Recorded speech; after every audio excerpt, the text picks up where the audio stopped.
Hello YouTube, my name is Emily. I hope your year is off to a great start. So the 2010s are over, another decade gone. It's really staggering to realize that I actually accomplished quite a bit this decade. I started and finished undergrad. I got my first big girl job. I got not one, but 2 master's degrees. To get these degrees, I moved abroad. I started creating again. I started this channel. Oh yeah, and I also published an academic paper. And of course, I read a lot. And with all these books that I read this decade, there are some that have been very definitive of my reading decade. So I had a general glimpse at the books that I have read from 2010 onwards, and I have selected some that really affected my reading, really influenced me. They have influenced me as a reader and a creator, and they have really stuck with me through these years. So let's get to it. These are 10 books that defined my decade. The first book was so obvious to me, and that's Watchmen by Alan Moore. I read this in 2010, right before I graduated from high school, and it was the novel that brought me into the world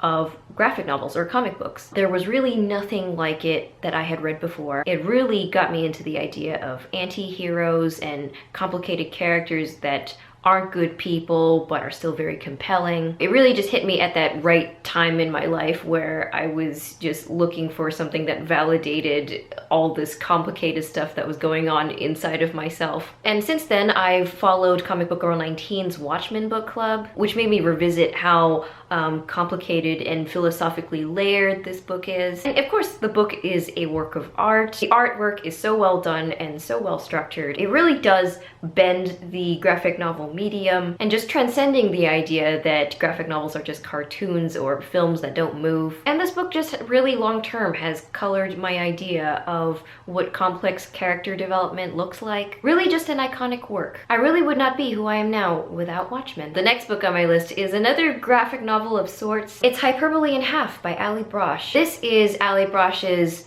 web comic slash blog turned into a book. It's really kind of like a series of cartoony journal entries. She talks about her different experiences as a child and also her struggles with depression. In fact, that chapter on her depression is one of the best, most moving portrayals of mental health I've ever seen. And that idea that you can kind of see yourself as this really awkward stick figure with a yellow triangle for a ponytail has really resonated with me. And despite dealing with some very sad themes, it's one of those books that really has gotten me through some rough times. It's one of those books that finds the humor in very sad situations. I read it when I was in university and dealing with a lot of identity crises. I did not know what I wanted to do, and I was struggling to find healthy relationships. And this book was just sort of a sweet piece of empathy that I needed. Next up on my list is the 3 Dark Crowns series by Kendar Blake. I have the second book, One Dark Throne, with me because I am not arsed to grab the other books. It's about an island queendom wherein every generation a queen gives birth to 3 triplets, and those triplet girls fight to the death when they turn 16 for the throne. Each of these triplets belongs to one of 3 magical factions on the island, and they're all vying to put their own queen on the throne. This was the book that really got me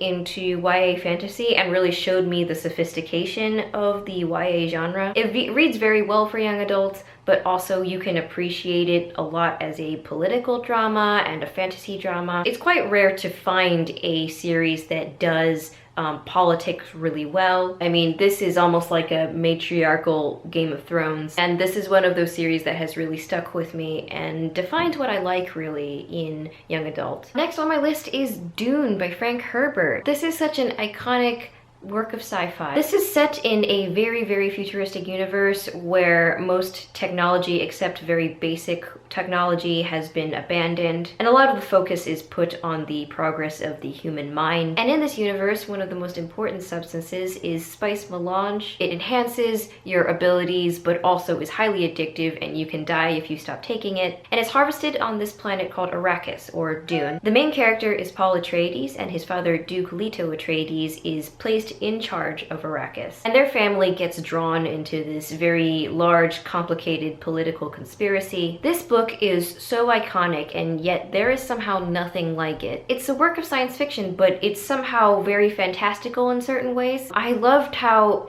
it's very cerebral and heavily philosophical. And it's also a book that doesn't focus too much on action and more about what goes on in people's minds. Probably one of the reasons that it's so hard to do a good adaptation of Dune. But really, I cannot recommend Dune highly enough. I really recommend it as a premier work of sci-fi. Next on my list is The Night Circus by Erin Morgenstern. Of course, you've heard me say ad nauseum about how much I love The Night Circus. It's about two magicians who have been pitted against each other in a magical competition. And of course, these two magicians are placed in a circus that has a huge following, and it's very fantastical. Just a beautiful story, amazing writing, very atmospheric. This work, it really got me into literary fantasy and really showed me what literary fantasy can be. Yeah, no, this is a very important book to me. Next on my list is The Six of Crows duology by Leigh Bardugo. This is another dark fantasy. It takes place in Leigh Bardugo's Grishaverse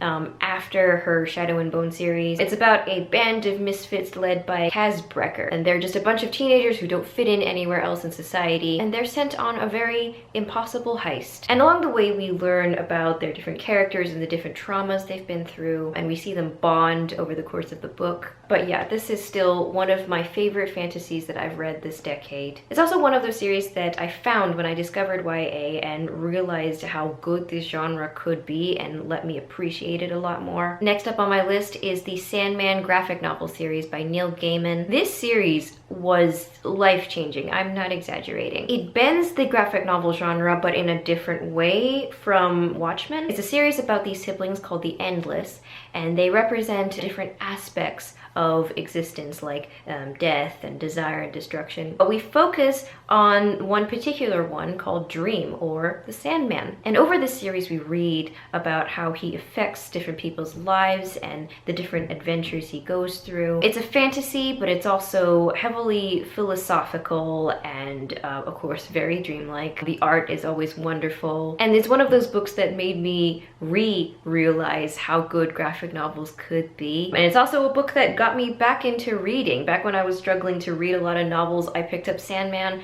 and it really got me out of this years-long reading slump that I'd been in. Just a really iconic graphic novel series. Nothing really beats it. Next on my list is pretty much anything by David Sedaris. I have his book Calypso with me, but really any of his books. I mean, Naked is one of my favorite books of his. David Sedaris, of course, is a comedic essayist. He just writes about his life, but in a funny way, and it's great. I've seen him perform live twice, and it's always been amazing. His comedic timing is on point. He's just another one of those comedic voices who's really gotten me through some rough periods, and whenever I need to pick me up, I always go to David Sedaris. He is humorous, but he is also so insightful, even when situations are sad. There's just no one like him. Next on my list is also probably a whole author's body of work. That's Zadie Smith. White Teeth is probably still my favorite novel of hers, but maybe it's because I'm approximately at that age when she wrote it. But she's such a fantastic, beautiful writer. She can be so funny, but she can be so heartbreaking at the same time. And she always has amazing explorations of race and class in her novels, but woven in so subtly and gracefully. She's just one of those writers that I want to be. I want to have her insights and maturity. And I've met her twice, and she's always been a great person to meet. And finally, I have